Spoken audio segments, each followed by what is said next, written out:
80-летний пенсионер из США стал обладателем самого крупного джекпота за всю историю лотерейных розыгрышей в стране. Сумма выигрыша Гарольда Даймонда составила $326 миллионов.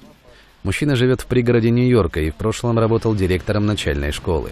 Он рассказал, что приобрел выигрышный билет лотереи Mega Millions на заправочной станции.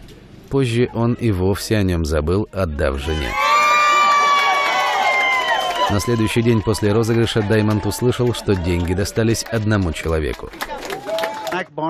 Женщина за прилавком сказала мне, что кто-то из Серклвилла был единственным победителем. Я безо всякой мысли ей сказал, что был там прошлым вечером и купил билет. Вернувшись домой, пенсионер поспешил проверить свои номера. Оказалось, что все они совпали. Мы с женой были как в тумане, нас буквально начало трясти.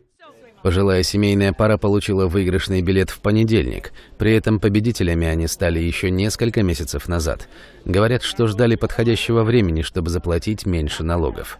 Теперь, по словам Даймонда, он планирует потратить часть суммы на семью, а часть на помощь местному сообществу.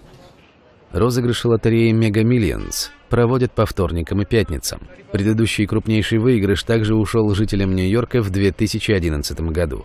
Тогда группа из 7 госслужащих сложилась на покупку билета. В результате они выиграли $319 миллионов.